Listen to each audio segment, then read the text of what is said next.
success means very little if it doesn't uplift others. So my first turning point, I would say, came when I decided to move to US, and the first thing I did there was start a business. Now, what we are seeing today is that many young professionals are struggling with making the right career choice. Clarity, I think, comes from the journey. It's within the journey that clarity happens. You can't get clarity before. You are balancing this corporate and impact spaces. What keeps you grounded? For me personally, I try to look at, why am I doing this? Am I doing something useful to society? Am I transforming lives? I think that was for me the big question. So, what would be the top 2 or maybe 3 mindset shift that you believe that every young person needs today to succeed? Don't define your life by what you lack. Build from what you have. So, hi everyone. Again, welcome to the next episode of Unmute Yourself. And this time it is something different because this would be the first time that you are seeing a virtual session. Sashi here is based out of Bangalore and I'm in Gurgaon, as you all know. So let's dive straight into it. Really excited to have our guest today, Sashi. She's a director at Aspire India and holds a powerful portfolio into education, empowerment, and leadership. Her passion lies in unlocking the potential of India's youth, if I may say, the underserved community. But she is building that kind of ecosystem which provides that the space where careers are not just built, but nurtured with care and clarity. So really excited to dive into her journey, her insights, and her vision for the future. So welcome to today's episode, Sashi. Thank you, Priti. Thank you so much for having me. It was lovely connecting with you, and lovely that our, that one small connection turned into this. And here we are talking about life, education, career, and future goals. So thank you for having me. So let's start with our first segment, Sashi, which is your journey and the values that you believe in. So your journey spans across leadership in technology, education, and the social change. What were the turning points that shaped your journey and made you who you are today? Wonderful question. So this is kind of like a long answer. There were many turning points actually in my journey. At each phase in life, I think I've encountered different doors that opened for me, and somehow I've been able to walk through those doors and change the trajectory of my life. So my first turning point, I would say, came when I decided to move to US. So I got married, of course, and moved there, but it was my choice that I wanted to go there. So moved to US, and the first thing I did there was start a business. So my background was in engineering, but I decided to start a tech company. So I co-founded that with my husband. And I ran that company for a few years, and it was very successful, took off. But then again, there was another turning point in my life, and for various reasons, and I decided I want to go back to college. And I went back to college, and completely different from my engineering background, I went and did education. I did my master's in education from Rutgers University in New Jersey. Okay. And after completing that, I went down the road of being a teacher, supervisor, assistant principal, went down that route. So that was, again, a wonderful journey of about, I would say, almost 20 to 23 years in the education field. And that was wonderful. Loved it, loved every minute of it. I never woke up on a Monday morning feeling, oh my God, like, what am I doing? Why am I here? It was a very gratifying and fulfilling experience being a teacher, being in that education system. Then I think the next turning point was, this actually, I would say, is the turning point in my life was when I started volunteering at some nonprofit organizations. So this was like somehow came about very slowly. I don't know where it crept up from, but there was an opportunity to volunteer at an organization. Somebody invited me and I said yes. And somehow I got sucked into it. And I volunteered in US for a couple of organizations. I worked for Make-A-Wish Foundation. I worked for a Martin Luther King Foundation over there. And while I was there, I got connected with Bellecourt Trust, which is an NGO run out of Bangalore. And I started working for them, volunteering for them from US, raising funds and helping them with grants and proposals and writing curriculum and all of that. So somehow that was a lot more joyous, like working, for an Indian NGO. Somehow felt like the country was calling me back again, and I wanted to come back to India. So 3 years ago, I took the decision to move back to India and work full time for NGOs. So now I'm working with Bellecourt Trust, and I'm also working with Aspire India. I just joined them in January. So my life is complete now, like my passion, my volunteering, and my paying job are NGOs and in the education space. So it's been wonderful. So that actually, I would say that was my turning point, because it completely changed the direction of my life. And here I was in education, teaching, engineer, a business, and all of that, and now completely different, running NGOs. So yeah, very happy that I got the opportunities though. Great. So we can actually see that it was not a linear line, Not right? at all. It was like Not ups at all. and downs, but the clarity came maybe some steps at a time, and then, but Yeah. you're proud to be where you are now. Very much, very much. Nothing linear about it. It was like spanning countries, sectors, roles. Exactly. I went all over, but to tell you the truth, Preeti, like I've enjoyed every single journey, every single part of it. At that time, at that moment, I loved it. I can't see myself now going back to being a teacher or a principal, but while I was there, I loved every minute of it. Wow. So I don't know what's next, so we'll see. Okay, great. So, Shashi, when you talk about all these things that you enjoyed wherever you were, in whichever sector you were working at that point of time, right? Now, what we are seeing today is that many young professionals are struggling with making the right career choice. Maybe just one or two things, that what did your career path actually teach you about maybe the clarity that you get, or the courage to go on, because you have had different sectors you have worked in. So yes, please. So I think clarity, we kind of put a lot of burden on that word. It's not necessary to have complete clarity before you do something. Sometimes you just don't know. I don't think I knew what I was doing when I was 25 or 30 or even 35. Like, I don't think I knew. It all came with time. So I feel it's, clarity, I think, comes from the journey. It's within the journey that clarity happens. You can't get clarity before. That's how I feel. For me, it came while I was going through all of these journeys as to what I'm going to be doing. Like if you had asked me 15 years ago if I would be running NGOs, I don't think I would have been able to say with that clarity that, yes, this is what I want. But it came along the way, and I started discovering my passion, my purpose. And finally, when that came my way, I had my eyes open and I was ready to take on that thing. So I think it is about being more aware of yourself, about what you are liking, what you want to do. And I think doors will open and you will get that clarity. So you just have to immerse yourself in whatever you're doing. That's what I would tell the youth. Exactly. I guess somewhere the challenge comes when you have to embrace the unknown, right? Where you are leading. For you, you said that you just believed in that. Okay, fine, this is it, and you are embracing it. Now, for today's you, that embracing that unknown, what will happen? I don't know about this. Should I do this? Am I in the right profession? Should I make a career switch? So that is really a challenge for them. I think it is, you have to be a little courageous in taking that step. It's not easy, but again, I would say lead with your heart.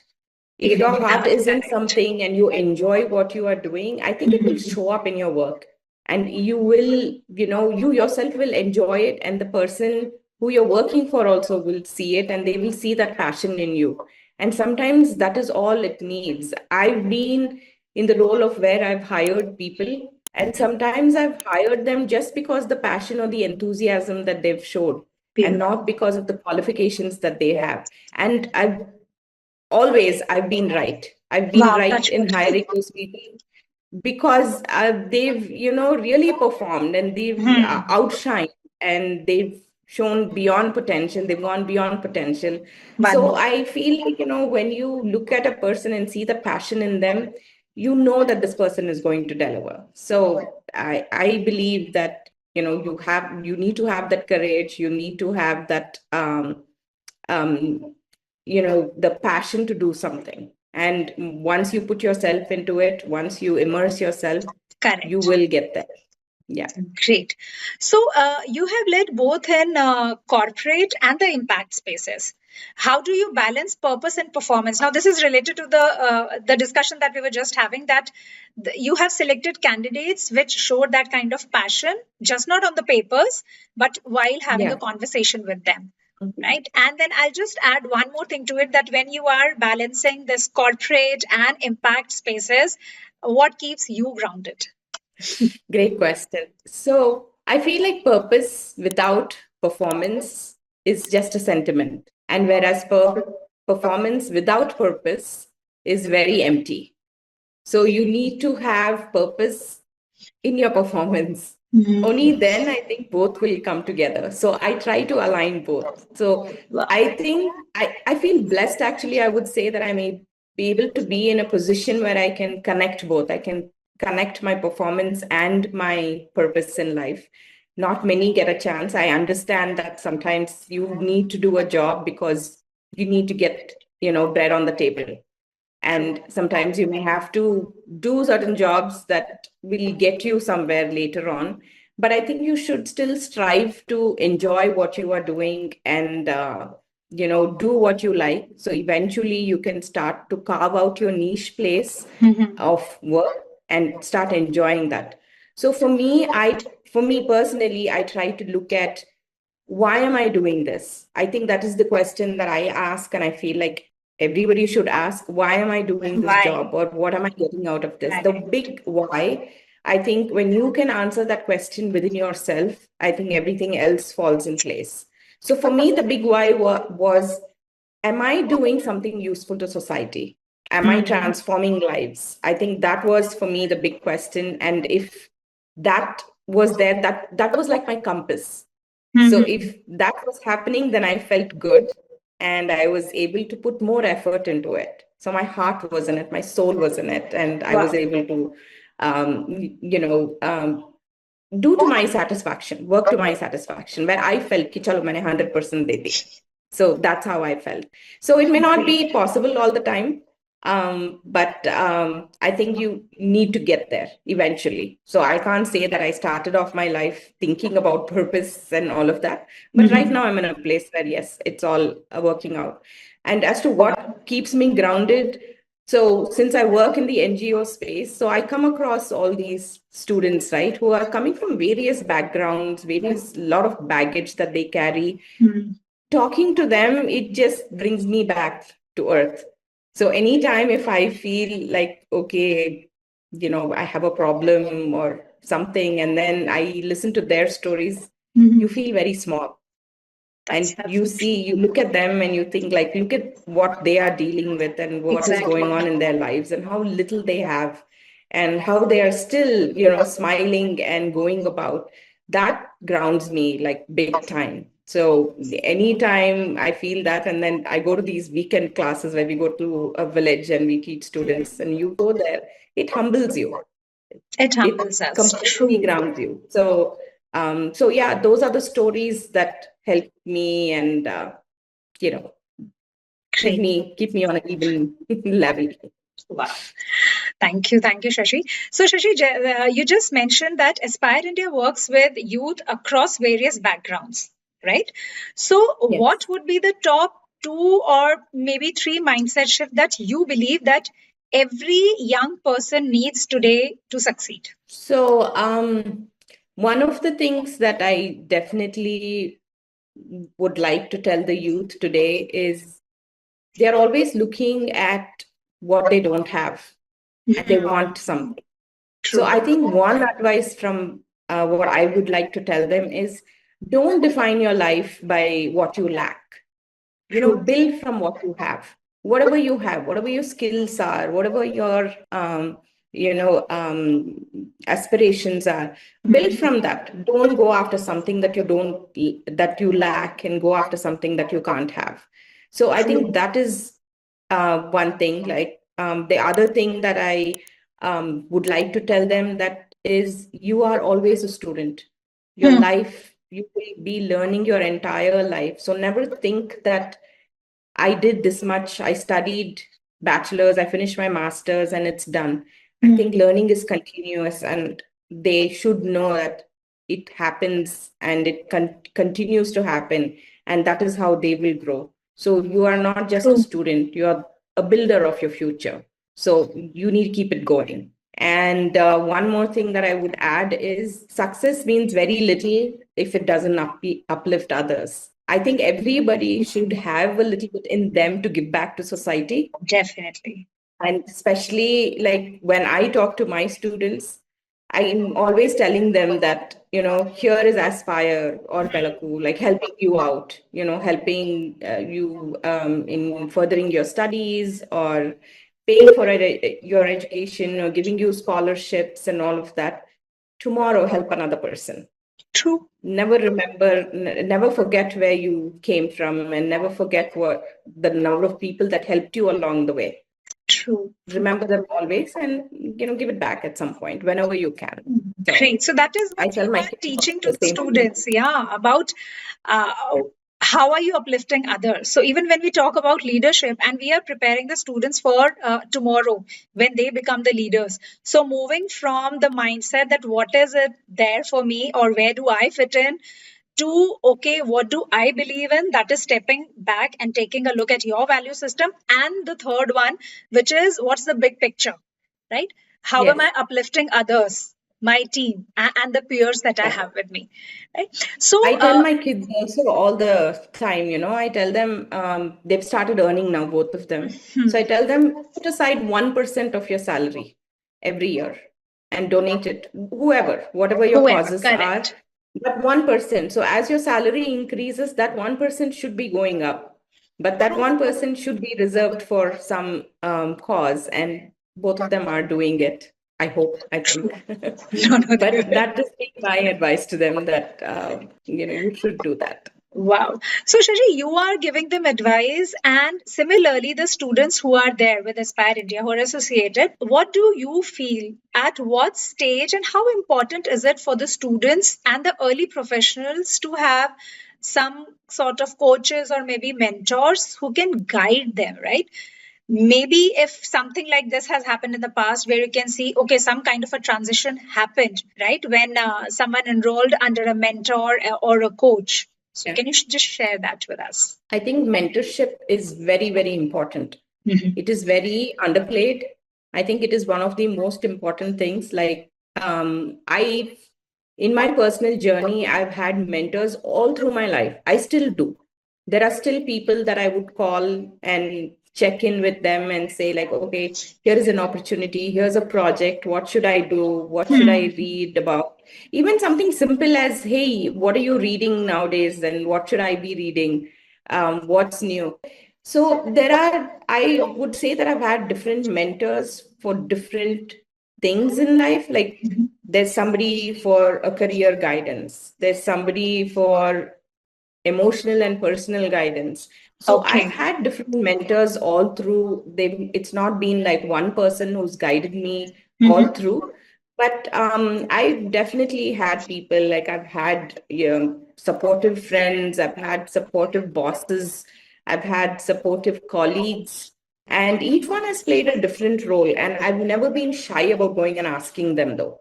There's always people that I choose and I have around me, that I've surrounded myself with, that I can go to, no matter what it is. Like even if it's a problem that my child has. So there are people that I can go and talk to and say, hey, like this is going on. What do you think is the right thing to do? Like I brainstorm with them.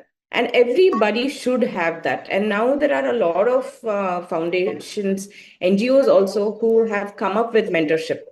There are a lot of life coaches Wow. also that I'm seeing lately, that people coach other students and adults. And there's also a lot of anxiety that you're seeing in students, where they Hi. don't know what they have to do. They don't know what career path to take. Some of them have that clarity, Mm-hmm. and some of them do it because their parents tell them to do. And then there is Okay. that section, the parents let them do what they want, but they don't know what to do. So So true. that causes a lot of stress, because it's a life decision that you're taking, and you don't want to take a wrong decision, and you don't know what to do. So these are the kind of situations, like, I feel mentors come to use.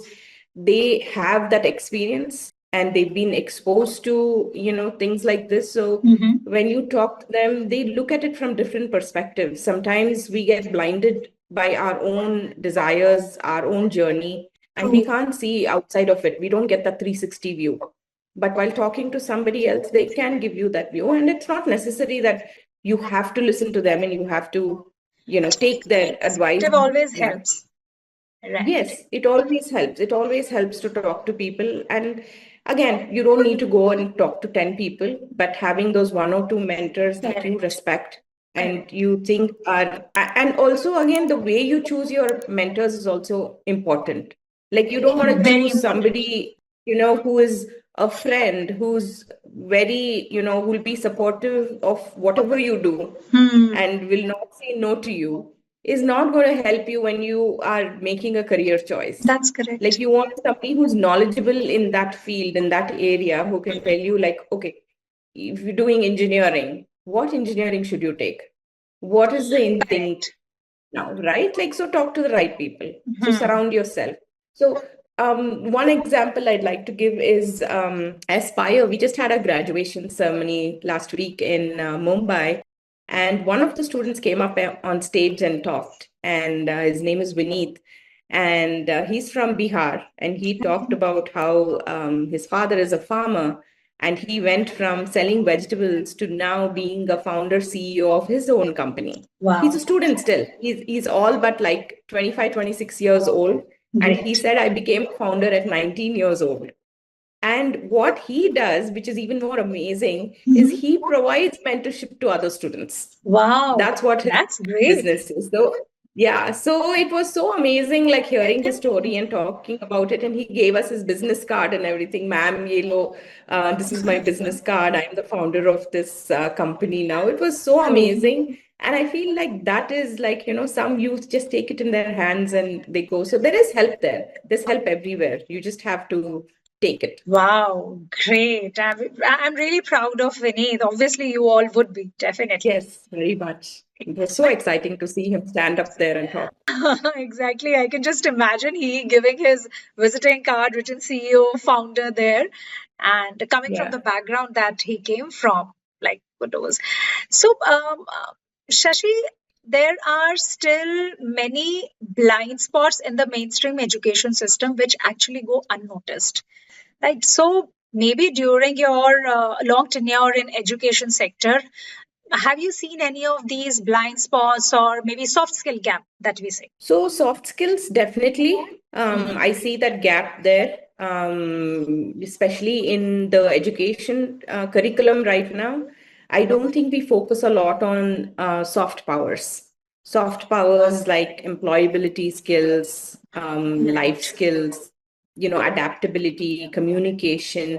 These are the things that we don't often talk about in schools. And I think it's very important to, embed these kind of things Mhm. into the education system.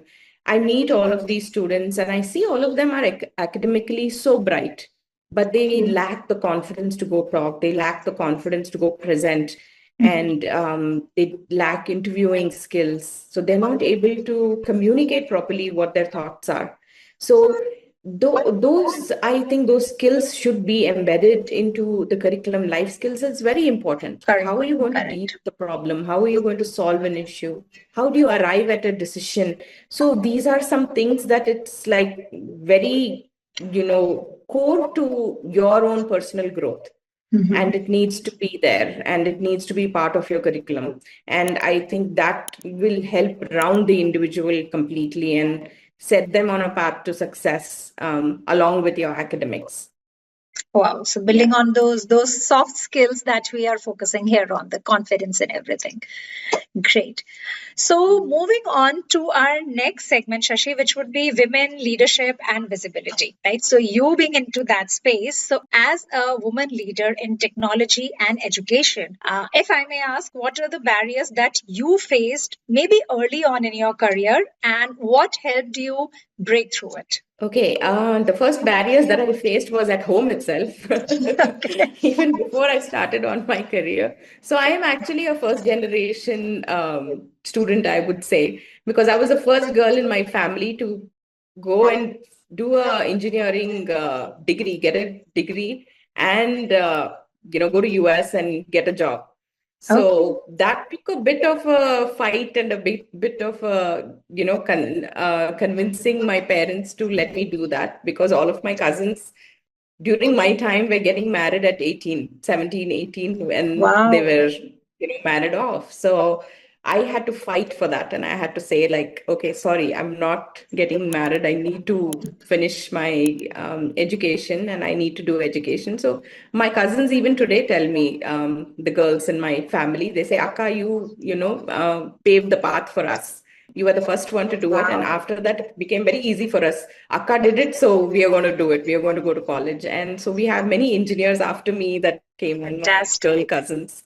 So that was the first thing, barrier. But as I, go through life, there is always that thing that women have to deal with, right? Like it's always there's a little bit of, you know, skepticism that comes with it as to how much are we going to, deliver? Can you Hmm. deliver or not? So that thing is there, and I always see that initially, but very quickly I'm able to dissolve that. And I've been in the tech field, even in in the school when I was a teacher and principal. I always was teaching technology to the teachers, Wow. and telling them, like, teaching them all the new technology stuff that's there, how it can improve their teaching methods and how it can make teaching easier for them. So I've been in the tech field. It does take a little bit of convincing, but it's not that bad. Like when you know your subject, I think you do get that respect. And there are people out there who encourage women a lot and, support them. And I've been lucky that I've been surrounded by good people around me, and they've been very encouraging. Like my husband, for one, he's always encouraged me to, go out and to study. Like I went to US after marriage is when I did my master's. So, and he Fantastic. was fully like, yeah, I got the kids, like you go ahead and do your master's if that's what you want to do.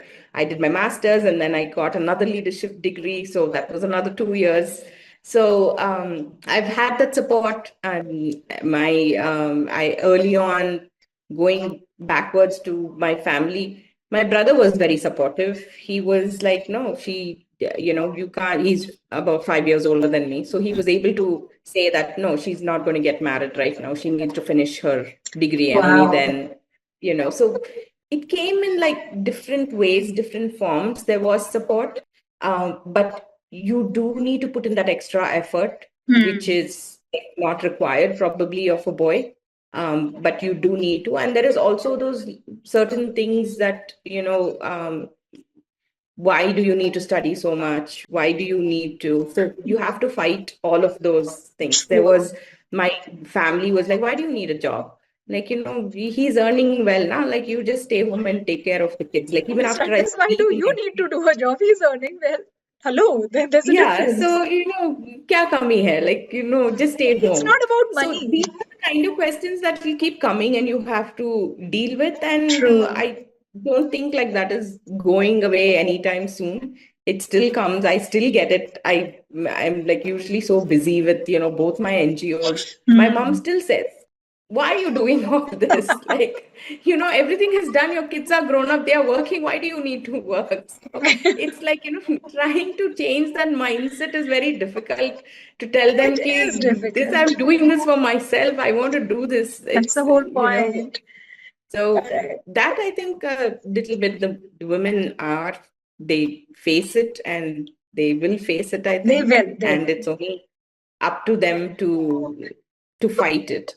So And that is what my next question is, that what advice would you give to young women who feel unheard, maybe in their families or the society as such, who feel invisible in their career, or even if it is not a career, maybe in family matters? I would say that, you're not alone and your voice matters. So, plow through and get there where you want to and make your voice heard. Mhm. Because if you don't support yourself and if you don't push yourself, nobody is going to give you their hand to pull you out. That is so true. It's not going to happen. You have to do it for yourself and you have to be strong. And even if your voice is shaking, you have to talk. You have to speak up. It's Beautiful. okay. It's okay. Even if you are not able to communicate whatever you want to say, whatever it is, speak from your heart and say what you want and get what you want, go after what you want.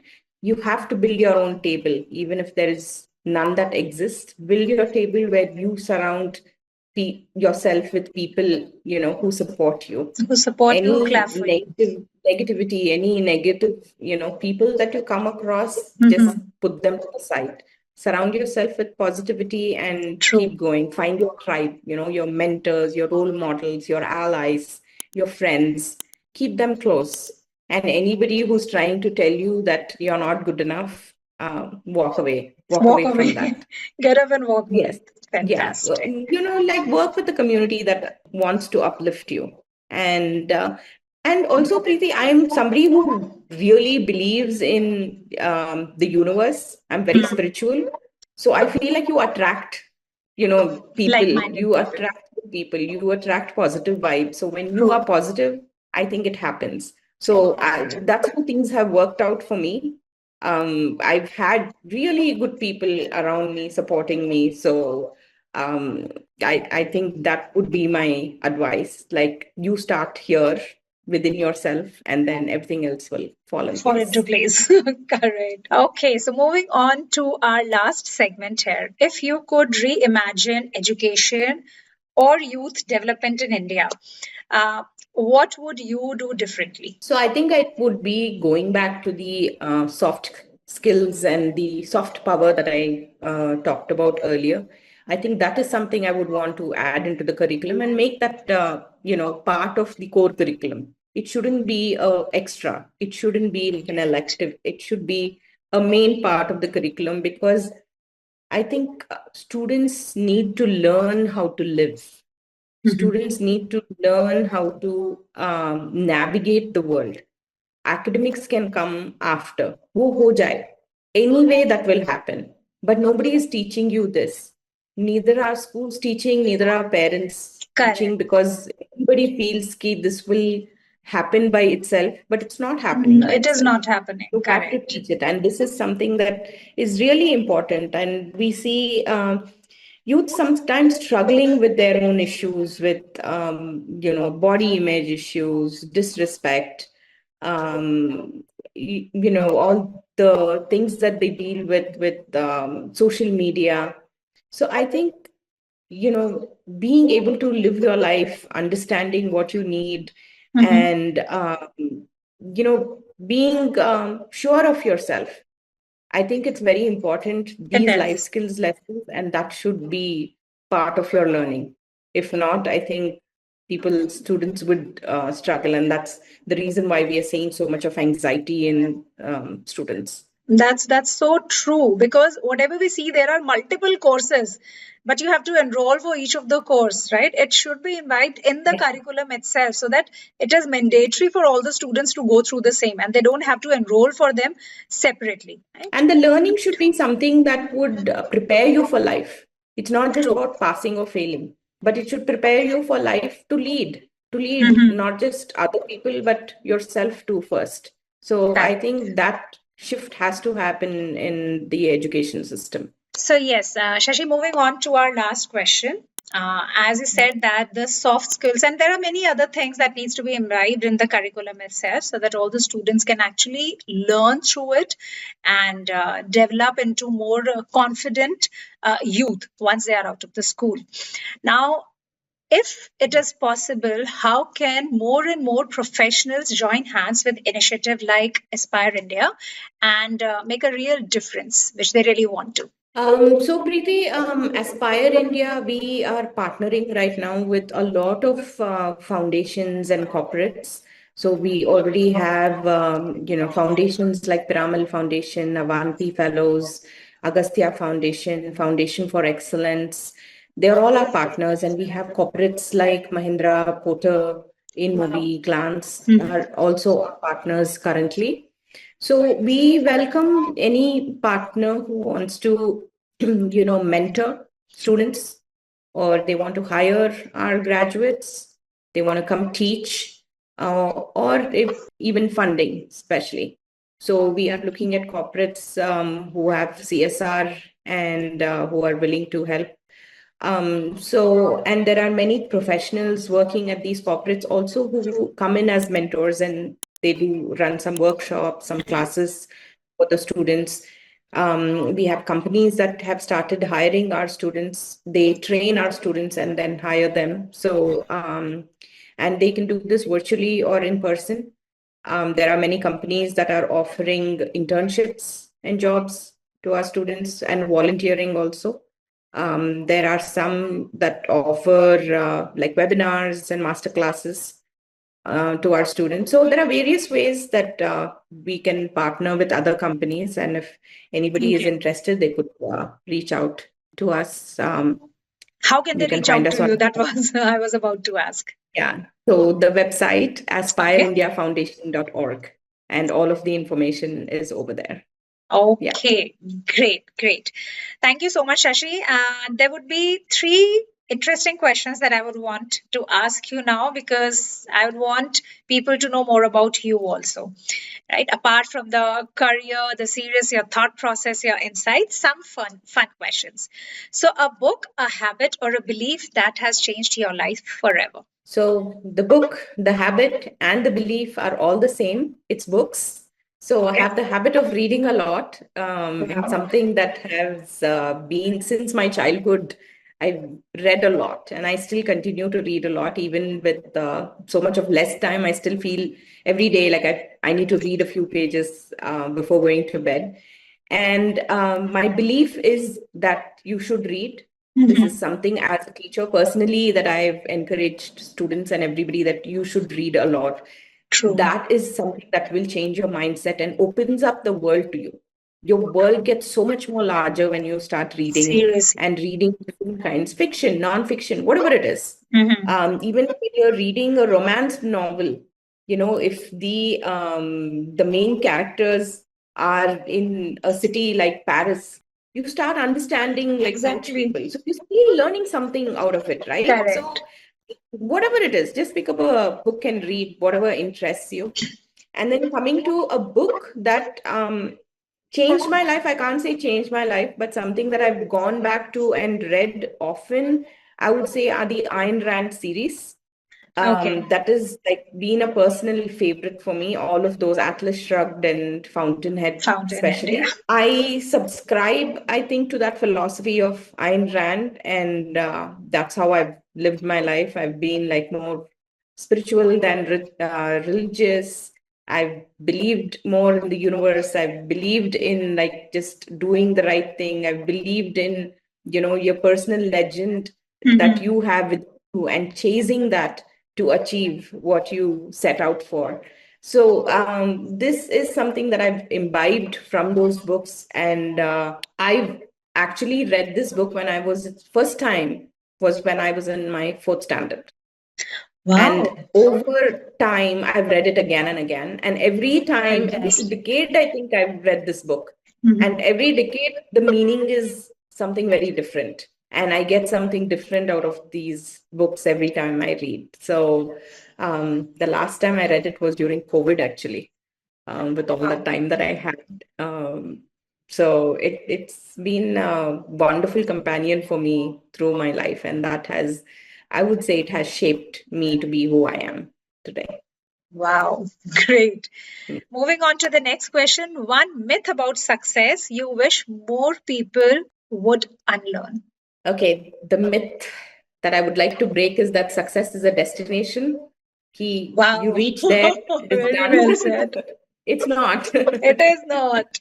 So true. It is not. It is a continuous journey, and that is success. Don't have like a target or a goal in life and say ki wahan pahunch gaye to ho gaya, that is done. It Exactly. can't be like that. It can't be like that. It has to be a process.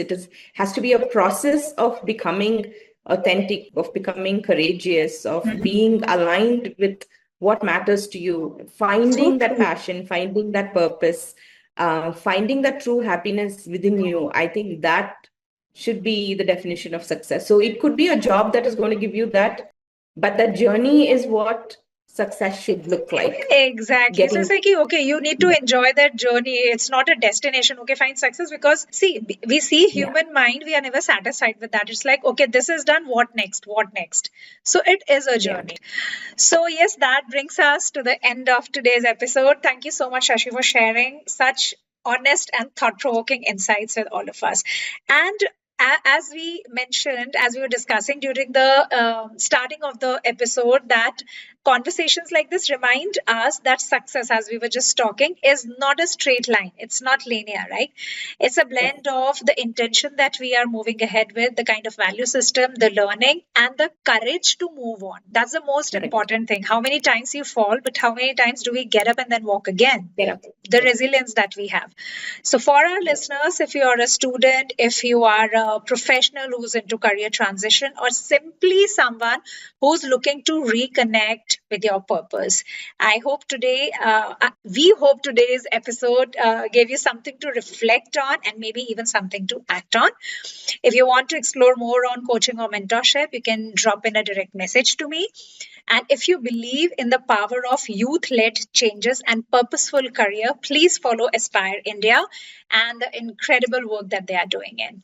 That would be all for today's episode. Thank you again, Shashi, for Thank being you. here. Thank you so much for having me. It was wonderful talking to you. Thank you. Thank you so much.